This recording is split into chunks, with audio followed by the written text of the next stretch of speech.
Hey everyone, Assalamu alaikum. Hope everybody's well. Looking at everybody's holiday pictures. I know all the moms out there like me are like, can't these kids go back to school already? I think we're all on the same page on that. Hoping everyone's well. So, wondering what I've been doing this holiday season. I've been chilling, but also working and thinking and strategizing. And actually, I wanted to share a book with you. I definitely didn't get paid to tell you to read this book, but it actually has been a really helpful book. I don't know if folks have ever seen this book. It is a book full of different essays, and it's called The Impossible Will Take a Little While. And it's kind of one of those books you need in the moment that we're in. I don't know. It has pieces written by people like Nelson Mandela and Audre Lorde and Arundhati Roy and Alice Walker and Cornel West and Charmaine Alexie. I haven't read all of it or all the essays, but from what I've read so far, I feel like we all need this right now in our lives. Perseverance and hope in troubled times. I think we all need some of that right now.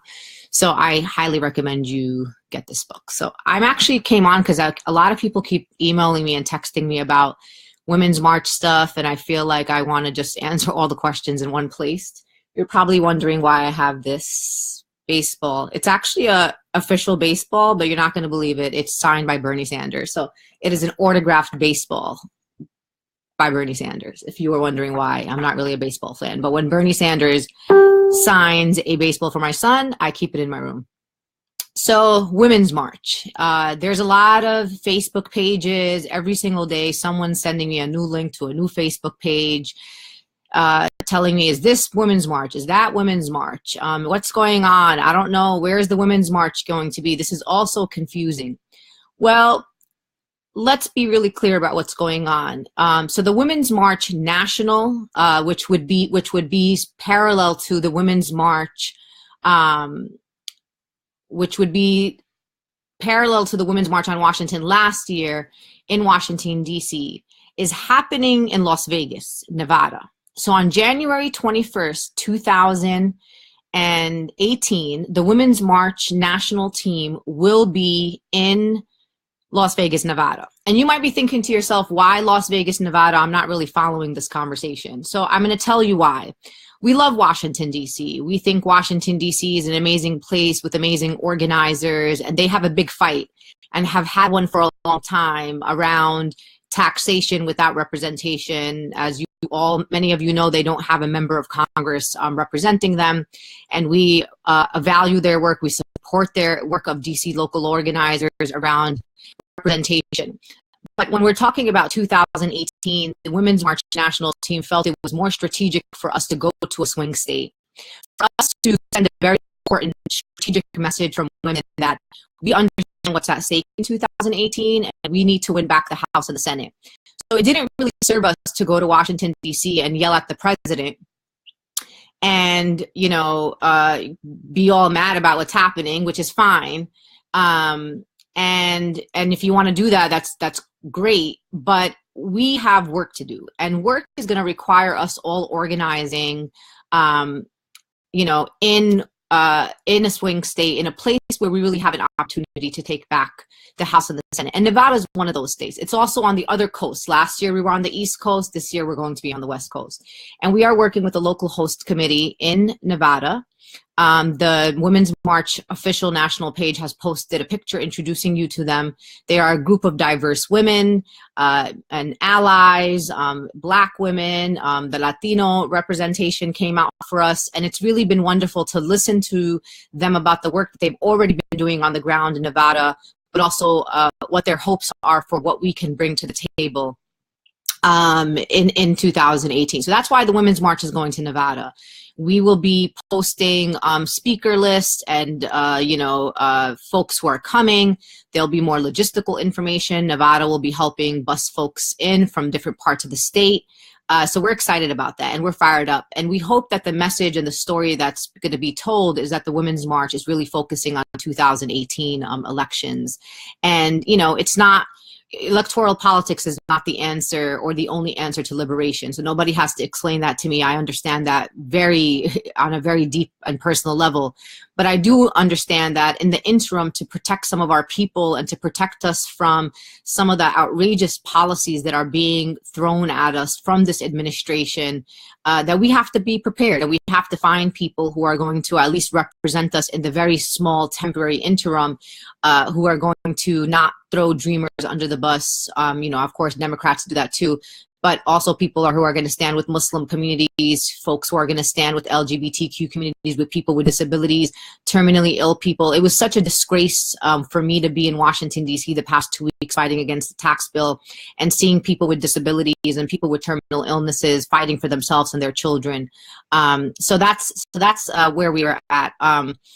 We are going to, yes, mercy, we are going to be live streaming Nevada because we want to do the same that we did at the Women's March. We want people to enjoy and be a part of this political revolution that's being led by women in this moment. So we are definitely going to have all that available. So folks who cannot be there, of course, it's going to be accessible to people with disabilities. We invest a lot of resources and intention in ensuring that people with disabilities are always included and centered in the work that we do. And we have a great team of folks led by Mia, who's a young Asian American woman who has led our efforts to ensure that we are a disability friendly and inclusive and accessible organization. So that's definitely going to happen.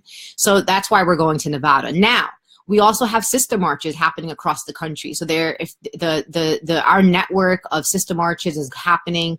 There are going to be marches across this country, and we're excited that people are still fired up, that people are still connected to our network and understand what is at stake here. So the answer to your question, or the questions I've been receiving, is basically, yes, there are sister marches, and we are proud of our people. We love our people. We're so excited for the work that people are ready to do, understanding that their new mobilizations for the 1-year anniversary are going to be centered and themed around this idea of power to the polls. Let's go to the polls in 2018. How can we translate a movement led by women to actual electoral politics in 2018? And then the Women's March National team is going to have our anniversary, or the larger Women's March anniversary in Las Vegas, Nevada, and we're very excited about that. So what I need to tell folks is, you know, before the beginning of the year comes, we got to get our mind right and our mind straight, and I want to help us all get our mind straight, because I feel like we fall off, we get back on, we fall off, we get back on. We have a lot of opportunity in 2018. And, you know, we've won some things in 2017 and we lost some things in 2017. We lost, you know, net neutrality. We lost, of course, the tax bill that people will realize later was a really horrible idea. I guess we didn't do that much of a good job letting the American public know what a bad idea it was. We still have a chance on the DREAM Act in early 2018. Hopes that there won't be a budget bill passed without including our dreamers in that bill, because many of them will lose status on March 5th.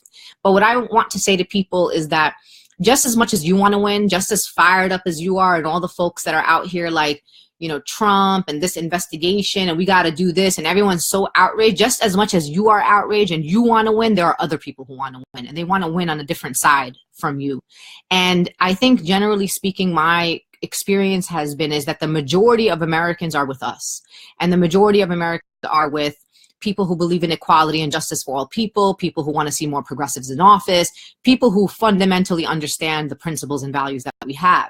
The issue that we have on our side is that even that majority oftentimes doesn't take the next step. So their mind is right. They understand what's going on. But the question is, what are you willing to do? Are you willing to say in 2018 that you're going to register every single member of your family to vote? Are you ready to put $20, whatever you have, on a candidate that you believe in aligns with your principles and values? The question is, what are we willing to do? So before the new year, I've been getting my mind right. I've been writing a lot. I've been strategizing. I've been going to Las Vegas and going to meet with folks around the country to understand what people are ready to do. Also, asset mapping. One of the things I hope that we can all do is really start saying, like, I have an organization. What do I have to give? You know, this one has an organization. That one has an organization. We have no, like, for me personally, in 2018, we cannot be territorial with our resources, with our membership, with the assets and resources and tools that our organizations have. No egos should be involved. There should be no, like, this is my state, that one's this. Wherever we can put our resources and wherever we can move people to do the right thing, we should all be doing that. I think oftentimes in the progressive left, there has been a lot of territorialism with organizing. There's too much to do that this time. It's just not worth it. And we lose every time we take a pie and cut it up. The pie is big enough for all of us, and there's a lot of work for us to do in 2018. One of the things we need to be really clear about is that because you want to win and other people want to win, what are the tactics that are going to be used against us so that we lose? And I think oftentimes we will be in states where there will be a lot of divide and conquer tactics. There will be a lot of pinning communities up against each other based on candidates or based on issues. There's going to be discreditation of leadership. I mean, this is historical. This is like how this works in this country. Like, it's not like we're going to experience anything that we have not experienced in the past. I think people, it's more than ever, we need to be aware of what's going on around us. We need to understand what is at stake, what's at stake for communities right now. And there's a lot at stake. I mean, I've been thinking about the holidays and thinking about the folks that I was with in Washington, D.C. who are terminally ill and may not be able to afford certain treatments or ventilators or things that they had access to under the Affordable Care Act. That's just the fact of the matter. I'm thinking about the 5 million people who are going to be kicked off of Medicaid. I'm thinking about CHIP and the millions of kids whose parents make a little too much to qualify for Medicaid, but not enough to be able to buy full health insurance. So the fact that those young people are being kicked off of CHIP, which is, as you know, a very important program for kids, is really like outrageous. Like, I don't know why we're not more outraged about this, but unless we're feeling it on a personal level, I guess the idea is, can we feel for others even if we're not directly impacted by the issues? So I'm getting my mind right, and I'm ready for 2018. I know that 2017 was my best worst year of my life, but I think 2018 is going to be the best worst year of our lives also. We're going to go up against a lot. There's a big opposition out there ready to mobilize against us. They have they have resources too. They have access to. The question is, are we ready as the silent majority to really step it up in 2018? We don't have a lot of time, but we also have a lot of moments and opportunities for us to make history. Like, I start thinking about in Michigan, being able to have the first Muslim governor in America, a true progressive Muslim governor in Michigan, is something that people may have laughed at 20 years ago. And here we are now with the possibility of that actually happening. When I think about having the first Black woman governor in the state of Georgia, why is it 460 years later and we're still talking about having the first Black woman governor of the entire state, especially somewhere like the South? It's really just beyond me. So I think there's a lot of opportunity, and I think that we need to, understand that, unity in this moment is not uniformity. I don't have to agree with you on everything. You don't have to agree with me on everything. All of our organizations don't have to agree on everything, but I think that there's a bigger mission and a bigger opportunity here for all of us to win together. And I think it was Malkia Cyril who said this. I thought it was really important. She said something to the effect, I'm paraphrasing, that unity is not all of us doing the same thing. Unity is us doing in the interest of all people. So unity is not a collective action. It's making decisions based on how it impacts the collective. So some of us may make different decisions. So as long as at the end of it, we're all doing it for the betterment of everybody. So we might have different paths to get there, but I think that most often we think that we're not on the same page, but in fact we are on the same page. So I'm just like ready. I've been literally mapping states. I've been talking to different people in different states, and I feel really like fired up, and people are really fired up, and people are being super strategic in a way that I haven't really felt like in a long time, and feeling people feeling like this idea like we can win, we can win, we can win, and we really have no choice but to win. And as if you want to stop these policies and the potential boldness that is going to come, more boldness than you saw this year, next year we're gonna have to get the House and the Senate back. That's we just got to do that. That's not going to end all of our problems. It's not going to end, centuries or decades long and targeting of our communities and draconian policies. But it's like going to help in the moment. And I think that people have to understand that we have to play together and play nicely together. And we have to understand that there are people with disabilities who are counting on us. There are Muslims who are counting on us. There are refugees who are counting on us. I mean, for folks that don't know, today there was a rally today that happened, led by the Yemeni American community here in New York City. The embassies around the world, including in places like Djibouti, is mass denying petitions or visas to Yemeni nationals. And there are American citizen children who are not able to come and be reunited with their parent here because one of their parents is a Yemeni national. And our government is basically saying mass deny. There's 200 denial letters for all these people who risk their lives to go to places like Djibouti to kind of move their processes forward. So all I'm saying to everyone here is that I'm not distracted. I'm fired up. I'm proud of all the women leaders that are out there. I'm proud of the people sacrificing for all of us. I'm proud of the folks, who are thinking right now, who are strategizing right now, who are putting literally all hands on deck at the table, and people saying 2018, what's mine is yours. And I know that's socialism,